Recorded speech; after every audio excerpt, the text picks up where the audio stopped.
কি আমি কি শুনছি, নৈহাটির বড় মা নাকি এখন নৈহাটিতে নেই? তাহলে কোথায় গেল? না, নৈহাটির বড় মা অবশ্যই নৈহাটিতে আছে, কিন্তু নৈহাটির বড় মা এখন সবার, ধর্ম হোক যার যার, বড় মা সবার। তো দিনটা ছিল অক্ষয় তৃতীয়া। তা আমি ভাবলাম যে না, অনেকদিন বড় মা দর্শনে যাওয়া হয় না, তো চলো বড় মা দর্শনে যাওয়া যাক। তাই জন্য আমি সুন্দর জামা পরে সেজে গুজে বেরিয়ে বললাম দুপুর দুপুর।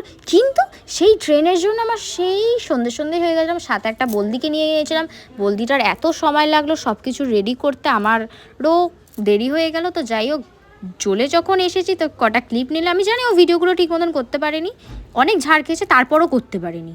তো নৈহাটির ফেরিঘাটে গিয়ে একটু ঢং করে নিলাম তোমাদেরকে দেখাবো বলে, আর একটুখানি জলও নিলাম। তোমরা তো জানো আমি সব জায়গায় গিয়ে ঢং করি। তো এরপরে চলে গিয়েছিলাম মন্দিরে, অনেক লাইনে দাঁড়িয়ে অনেক কিছু করে মন্দিরে গিয়ে ভালো করে নিজের জন্য পুজো দিয়েছি, সবার জন্য পুজো দিয়ে নিয়েছি। আর 6 মাস আগে আমি একজনের জন্য পুজো দিয়ে গেছিলাম তার সমস্যার জন্য, কিন্তু তার যখন সমস্যা ঠিক হয়ে গেল তার কাছে সময়ই নেই পুজো দেওয়ার জন্য। আসলে কথায় আসে না যে অতিরিক্ত টাকা পয়সা মানুষকে নষ্ট করে দেয়, পুরোপুরি মানুষের মধ্যে সেই জ্ঞানটুকুনি থাকে না তার কি করা উচিত, এই জন্য ভগবানকেও ভগবান বলে মান্য করে না। তো